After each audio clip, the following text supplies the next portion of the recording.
Good morning. Hello hello hello, welcome to the new vlog. आजच्या व्लॉगची सुरुवात आपण करूया विक्की दादाच्या गोंडस चेहऱ्याने. बस 50 रुपये काटो. हो, का गोंडस आहे माझा भाऊ, नाही काटायचे 50 रुपये.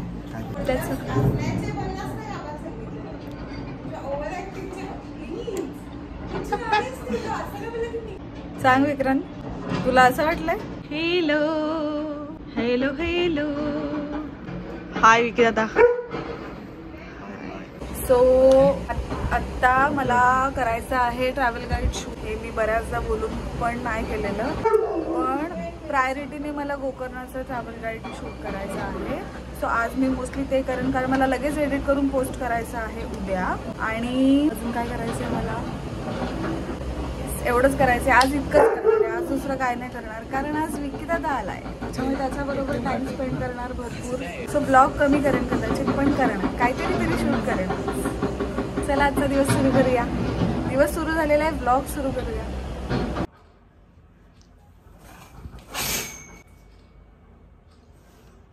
छान फेस पॅक लावलेला, त्याच्यामुळे मस्त दिसते स्किन. काल रात्री मी क्लीनअप केलेलं माझंच, आणि आयब्रोज पण माझ्याच केल्यात. त्या मला सेम झाल्यात असं वाटत नाही आहे, थोड्याशा वेगळ्या दिसतात का? नाही, सेम झाल्यात. फर्स्ट टाइम असं झालंय की माझ्या फेसचं टॅन जास्त दिवस टिकलंय. अदरवाईज लवकर फेड होतं, पण काय होतं, फेड व्हायला आलं म्हणजे थोडं कमी व्हायला लागलं की परत स्विमिंगला जाते, मग त्याच्यामुळे पुन्हा टॅन होतं. हाताचं पण सेम झालंय. काल by the way me wax केलंय, माझंच मी घरी वॅक्स करते. आता प्रॅक्टिस झाली आहे छान, त्याच्यामुळे हॉट वॅक्स पण मला करता येतं घरच्या घरी. आम्ही कधी एकमेकींचं पण करतो, किंवा आमचं आम्हाला पण करता येतं. म्हणजे ऑब्व्हियसली हेल्प घेतोच आम्ही एकमेकांची. माझ्या नवऱ्याला पण बाय द वे जमतं आता. सकाळी आवाज किती वेगळा येतो ना. सो मगाशी मी तुम्हाला दाखवलं ना, विक्की आलाय आज, मस्त मला मज्जा आली. कदाचित तो थांबेल 2 दिवस, त्याला थोडं काम आहे ठाण्यात, म्हणून तो आलाय. आणि आजचा दिवस सुरू करूया. आज ट्रॅव्हल गाईड शूट करायचं आहे मला. ॲक्च्युली गोकर्णाचं ट्रॅव्हल गाईड शूट करायचं आहे आज प्रायोरिटीने, कारण माझे खूप गोड सबस्क्रायबर आहेत, जिची 2दा कमेंट येऊन गेली आहे. म्हणजे मी कदाचित जास्त वेळा बोलले नाही आहे ही गोष्ट. एक मिनिट, आपण थोडं हे आता ड्राय व्हायला लागली आहे स्किन.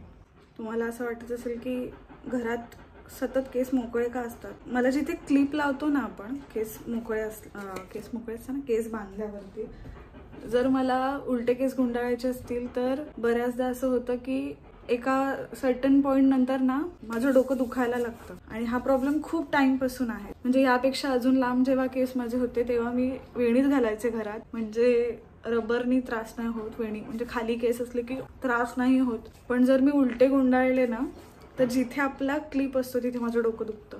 सो मी म्हणत होते की मला का वाटतं माहिती आहे, जेव्हा आता कमेंट्स येतात आणि कळतं, ऑब्व्हियसली प्रत्येक क्रिएटरला कळत असेल की कोणाच्या खूप जेन्युइन कमेंट्स आहेत आणि कोण काय इंटेन्शननी कमेंट करतं. कारण आता तिच्या 2-3दा तिच्या ट्रॅव्हल गाईडशी रिलेटेड कमेंट्स येऊन गेल्यात, आणि आय थिंक ती माझी फॉलोवर पण आहे इंस्टाग्रामवर. सो या आत्ता जे आहेत ना सबस्क्रायबर्स किंवा फॉलोअर्स, जे खूप छान इंटरॅक्ट करतात माझ्यासोबत, ट्रस्ट मी किती पण ग्रो झाले इथून पुढे, आणि कितीही नंतर मिलियन फॉलोअर्स जरी झाले ना, तरी आत्ता जे सबस्क्रायबर्स आहेत, आणि म्हणजे आता जेव्हा मी स्मॉल क्रिएटर आहे, जेव्हा मी आता छोटी क्रिएटर आहे, तेव्हा ज्या लोकांचे मेसेजेस येत आहेत, कमेंट्स येत आहेत, ट्रस्ट मी तुम्हाला कधीच नाही विसरणार. आणि आय एम शुअर तुम्ही कायम माझ्यासोबत असणार आहात. पण म्हणजे नंतर किती पण प्रेम मिळू देत लोकांचं आणि फॉलोअर्सचं, सबस्क्रायबर्स, पण आता जे मला मोटिवेशन मिळतंय तुमच्यामुळे, काही सिलेक्टिव्ह लोक जी आहेत ती खूप, म्हणजे नातेवाईक तर आहेतच काही जे खूप गोड आहेत आणि ज्यांच्यामुळे खूप मोटिवेशन मिळतं. पण जे नातेवाईक नाही आहेत, जे फ्रेंड्स नाही आहेत, जे फक्त कॉन्टेंटवरती प्रेम करतात म्हणून त्यांचे इतके छान कमेंट्स येतात किंवा त्यांचे DM येतात मला मी सांगू नाही शकत मला त्याच्याने किती पुश मिळतो आणि मी किती मोटिवेट होते, मला किती काम करावं असं वाटतं त्याच्यामुळे. सो म्हणून मी जर अशा कमेंट्स मला आल्या ना, तर मी प्रायोरिटीने करायला बघते ते काम. मला ब्रेसेसचं पण ॲक्च्युली, म्हणजे आता ती तर नवीनच असेल सबस्क्रायबर जिने ब्रेसेसबद्दल विचारलेलं, कारण आधी कधी मी ते नाव वाचलं नाहीये. तो व्हिडिओ पण मला करायचा आहे, ते पण अजून बाकी आहे. मी अर्धवटच केलाय व्हिडिओ तो, जेव्हा मी डेंटिस्टकडे गेलेले ज्या दिवशी. मला ना हे माझं पेन करतं कधी कधी आउट ऑफ नोवेअर आणि असं फिरवत राहायला लागतं पिअर्सिंग. सो आता ट्रॅव्हल गाईड शूट करायचं आहे. छान चेंज करूया मस्त. आजचा मोटिव्ह तेवढाच आहे, फक्त ट्रॅव्हल गाईड शूट करायचं. कदाचित मी 2 शूट करेन किंवा एकच करेन, माहिती नाही. बाहेर पण जायचं आहे मला विकीसोबत. तयारी करायला सुरुवात करूया. मला चेंज करायचं आहे, ह्याच्यावरच नाही करणार आहे ऑब्व्हियसली. त्याच्या आधी कपडे वाळत घालायचे आहेत. मी मशीन लावली आहे सकाळी उठल्यानंतर, विसरले. तर आधी ते करूया गाईज. आता मी कपडे वाळत घालायला म्हणून बाहेर आले. तर आता विकी दादाला स्विमिंगला जायचं आहे. मी ट्रॅव्हल गाईड शूट नको करू, काय करू, पण मला करायचंय. ते पण करायचंय मला. पूलला पण जायचंय मला त्याच्याबरोबर आणि मला ट्रॅव्हल गाईड पण शूट. मला काय कळत आहे, काय करायचंय बोल. जायचंय.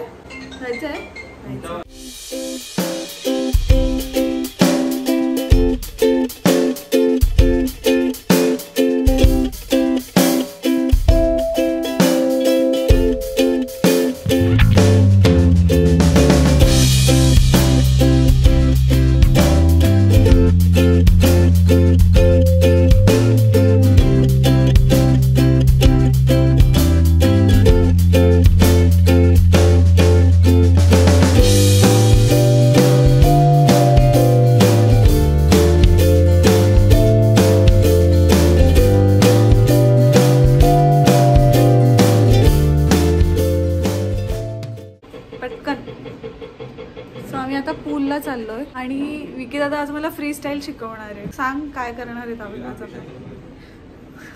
सो आज मला विकी थोडं फ्री स्टाईल कसं स्विमिंग करायचं ते शिकवणार आहे, कारण मला अजून नाही जमत फ्री स्टाईल.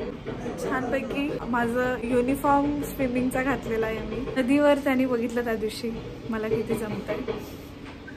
सो आज तो मला शिकवणार आहे आल्यासारखं. आज मी तुम्हाला त्याचे पण स्विमिंगचे स्किल्स दाखवते मस्त. Let's go.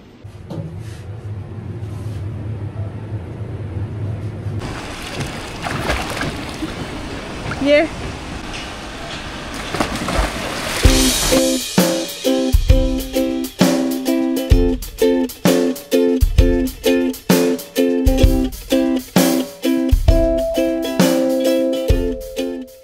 हाय विकी दादा. हाय. मी चला आता अशा मारतो फक्त. मग तसं मला पण येते तेवढं. ये मी दाखवते पकड. वा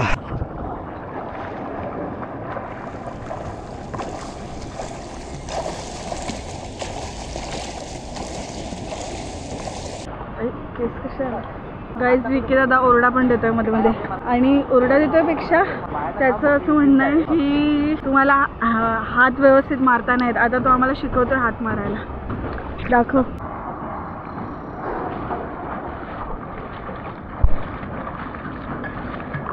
पाय बघा. पाय मारतेस का तू? पाय मार ना. हा स्वतः वेगळे स्किल वापरतो, मला वेगळे शिकवतो. अरे मग तसंच करत होते मी वेगळं केलंय का? सेम करत होते मी. नव्हते करत का मी तसं? वेगळं करत होते मी. पाय किती मारत? मारते बाबा पाय, अशी उचलवत नाही खूप, पण मी मारत होते हळूहळू. पाणी उडवायचा प्रयत्न.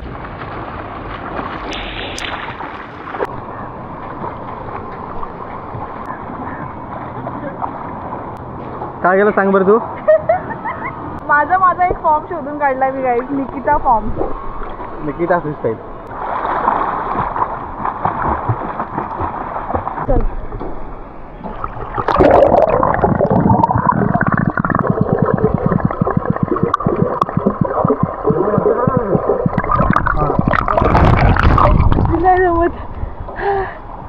काय जमत